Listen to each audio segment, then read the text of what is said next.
Kenapa menghargai Sayyidina Utsman? Sorbanan Ketika ditanya oleh Siti Aisyah, wahai Rasulullah, kenapa engkau pilih kasih kepada bapakku seperti ini, tetapi kepada Utsman kau seperti ini? Sesungguhnya malaikat pun malu terhadap Utsman. Oleh karena itu saya pun malu terhadapnya. Malu karena naon eta? Malu karena apa? Malu karena Sayyidina Utsman saking malunya. Jadi pada malu dalam berbuat kebaikannya. Malu. Jadi Rasulullah enggak malu kurang bagus di hadapan Utsman. Sehingga Sayyidina Utsman itu saking malunya dia tidak pernah berbuat apa? Tidak pernah berbuat buruk di hadapan Allah ataupun di hadapan manusia. Karena manusia itu jika sudah mempunyai rasa malu yang besar, dia akan jauh dari maksiat. Karena rasa malu itu adalah benteng dari berbuat maksiat kepada Allah. Contoh saja, ketika seseorang perempuan sudah tidak mempunyai rasa malunya, hilang rasa malunya, maka perempuan itu akan banyak berbuat dosa. Maka di dalam kitab Ibnu Jen dikatakan, sesungguhnya perempuan jika tidak mempunyai rasa malu lagi, la tusawi kafalin turab, derajatnya tidak lebih rendah dibanding dengan segenggam tanah. Sama derajatnya. Oleh karena itu perempuan malunya lebih besar. Supaya apa? Supaya membentengi dia dari perbuatan dosa. Nah, Sayyidina Utsman lebih malu lagi dibandingkan perempuan. Maka Rasulullah pun sama. Seperti itu, menghargai Sayyidina Utsman. Masya Allah. Ya, seperti itu. Kemudian ketika dialog iblis seperti itu, kemudian Rasulullah SAW berkata, Alhamdulillahirabbil alamin, segala puji bagi Allah yang telah membahagiakan umatku dan menyengsarakanmu sampai pada hari yang tidak ditentukan. Ayah Ali itu ditaruh kan? Ali itu ditaruh. Karena tidak ada. Sampai pada hari yang tidak ditentukan. Jadi iblis itu sengsara sampai pada hari yang tidak ditentukan. Karena apa? Kesengsaraannya abadi. Abadan. Ya, seperti itu. Kemudian Rasulullah Shallallahu Alaihi Wasallam mendengarkan iblis, wahai Rasulullah, tunggu dulu. Bahagia di mananya umatmu? Kata iblis. Sedangkan aku masih hidup, umatmu tidak akan mendapatkan kebahagiaan selagi aku masih hidup. Karena tadi la ufarriqu bina adam adamaroh bijasadi. Terus kita akan diintai oleh iblis. Aku akan terus menggoda umatmu. Aku akan terus menggoda hamba Allah, baik yang muda maupun yang tua, baik alim ulama maupun yang bodoh, baik yang rajin ibadah maupun yang kafir. Aku akan terus goda dia. Aku akan terus goda. Maka di mana kebahagiaannya? Wahai Rasulullah, bukankah kebohongan itu dariku? Kata si iblis. Kebohongan itu adalah kesukaanku, dan aku ini adalah makhluk yang pertama berbohong. Ketika Adam sedang berada di surga, aku ini adalah makhluk yang pertama berbohong. Dan aku berbicara kepada Adam, wahai Adam, saya ini adalah penasehat bagimu. Wallahi, demi Allah, saya ini adalah penasehat bagimu.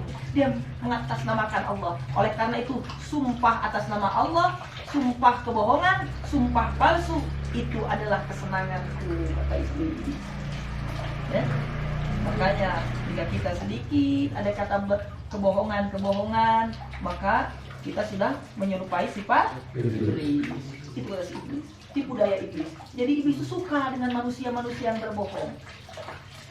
Bagaimana bahagianya umatmu ketika umatmu mau melaksanakan sholat? Wahai Rasulullah, aku bisikan ke dalam hatinya, aku bisikan ke dalam telinganya bahwasannya santailah dulu, janganlah sholat dulu, tunggu 1 jam. Sesungguhnya waktu masih panjang dan kamu masih sibuk, kerjakanlah dulu pekerjaanmu. Sampai terus seperti itu, sampai dia tidak melaksanakan sholat, kata iblis. Tetapi jika dia masih mampu mengatasi godaanku yang itu, dan dia mampu melaksanakan sholat, maka aku akan goda dengan jalan yang lain. Supaya apa? Supaya sholatnya dia lirik kanan, lirik kiri, sehingga dia batal sholatnya. Dan jika dia masih mampu juga ketika sholatnya tidak lirik kanan, tidak lirik kiri, maka aku akan terus menggodanya sampai dia sholatnya tergesa-gesa bagaikan ayam memakan makanannya. Dan jika dia masih terus bisa sholatnya dengan baik, bahkan dia bisa berjamaah, aku akan terus menggodanya ketika dia sholat berjamaah. Aku akan pecut dia, kata iblis, sehingga dia mengangkat kepalanya sebelum imam mengangkat kepala. Itu iblis. Dan orang yang mengangkat kepala mendahului imam, kata iblis, dia nanti di yaumul kiamah, bukankah mereka akan dijadikan kepala keledai? Apa dari iblis? Dan jika dia masih kuat juga, maka aku akan tiupkan hawaku ke dalam hidungnya, sehingga ketika sholatnya dia menguap. Dia menguap ke sholat, kata ditiupkan iblis. Ya, usah kurang nguap ke sholat, godaan iblis. Orang mau unggal waktu. Dan kekiaman gitu, tapi ke sholat sampai dia menguap. Tetapi jika dia menguap kemudian dia tidak menutupi mulutnya, maka setan-setan akan masuk ke dalam relung tubuhnya. Dan ketika dia masuk ke dalam relung tubuhnya, maka dia akan menjadi hamba yang rakus akan dunia. Dan dia akan patuh terhadap perintah-perintahku. Kataku maksiat jalankan, oke bos. Kataku jangan melaksanakan sholat subuh, siap bos. Akan patuh terhadap perintahku. Oleh karena itu ketika menguap, maka sunat kita menutup dengan tangan kiri. Itu supaya setan terasuh. Ya, sampai seperti itu ya. Kemudian jika ada umatmu yang sedang sakit, kata iblis, aku bisikan ke dalam hatinya, jangan kamu melaksanakan sholat, karena sholat itu hanya bagi orang yang sehat dan kuat saja. Kamu sedang sakit, tidak bisa sholat kamu. Jadi dia tidak melaksanakan sholat, sehingga dia mati dalam keadaan Kufur. Kemudian jika ada umatmu yang berada dalam kepakiran, aku bisikan ke dalam hatinya, janganlah engkau melaksanakan sholat, karena sholat itu hanyalah bagi orang-orang yang mendapatkan nikmat dari Allah. Itu kata iblis. Kadang ada orang berpikir seperti ini, buat apa sholat? Anger we miskin. Kenal sholat anger we pak. Bisikan iblis. Dialog iblis seperti itu Rasulullah. Kemudian Rasulullah bertanya lagi kepada si iblis, wahai iblis, siapakah teman dudukmu? Teman dudukku adalah orang yang memakan harta riba. Wahai iblis, siapakah teman kepercayaanmu? Teman kepercayaanku itu adalah orang-orang yang berzina. Wahai iblis, siapakah teman tidurmu? Teman tidurku adalah orang-orang yang mabuk. Maka dikatakan dalam hadis, pemabuk adalah kasur iblis atau tempat tidur iblis. Wahai iblis, apa yang menjadi kesukaanmu? Yang menjadi kesukaanku adalah sumpah palsu, bohong, dan juga kata-kata tolak. Sehingga dengan kata tolak, umat manusia menjadi tidak sah pernikahannya. Kemudian ketika sudah tidak sah nikahnya, kemudian dia minta balik lagi berhubungan lagi. Ketika berhubungan lagi, maka hubungannya dikategorikan zina. Dan ketika zina, melahirkan anak-anak yang hasil zina. Itulah yang menjadi kesukaan iblis. Wahai iblis, apakah yang mematahkan tulang punggungmu?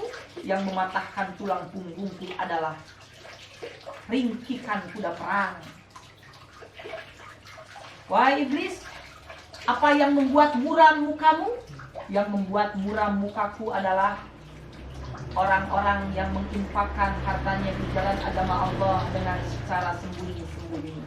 Wahai iblis, apakah yang membutakan matamu? Yang membutakan mataku adalah sholat fajar. Masa kurang sholat fajar? Wahai iblis, apakah yang memukul kepalamu?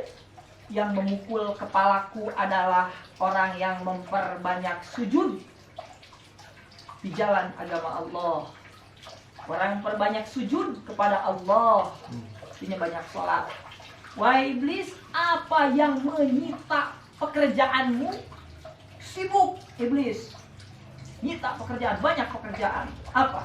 Itu adalah majelis-majelis ilmu, majelis-majelis ulama. Itu yang menjadi kesibukan iblis. Saya goda iblis. Ya, majelis-majelis ulama. Wahai iblis, ya. Aku juga Rasulullah dikatakan kata iblis mempunyai 70.000 anak. Si iblis, iblis 70.000 anak. 70.000 anak, dan dari 70.000 anak itu mempunyai 70.000 setan. Dan diantaranya yang disebutkan dalam hadis itu ada yang disebut dengan at-tamah. At-tamah itu adalah iblis yang suka mengencingi mata manusia di malam hari sehingga manusia itu lupa akan melaksanakan sholat isya. Sare langsung bacaan sholat isya. Kemudian ada lagi anak iblis atau setan yang dinamakan setan mutawakkodi. Setan mutawakkodi itu yang bertugas untuk ketika manusia mau menginfakkan hartanya di jalan agama Allah secara sembunyi-sembunyi, dia membisikkan kepada hati manusia supaya terang-terangan, supaya ada rasa riya dan sum'ah dari menginfakkan hartanya. Setan mutawakkodi. Kemudian yang ketiga ada yang disebut dengan setan kuhyal. Setan kuhyal itu adalah setan yang menutupi mata manusia sehingga manusia menjadi mengantuk ketika berada di majelis ilmu. Waduh. Ya. Kuhyal. Ya, si kuhyal. Kata iblis, wahai Rasulullah, aku juga meminta kepada Allah ingin dibangunkan rumah. Aku juga ingin punya rumah. Dan Allah memberikanku rumah. Rumahku adalah WC. Mantap tolong tingkah.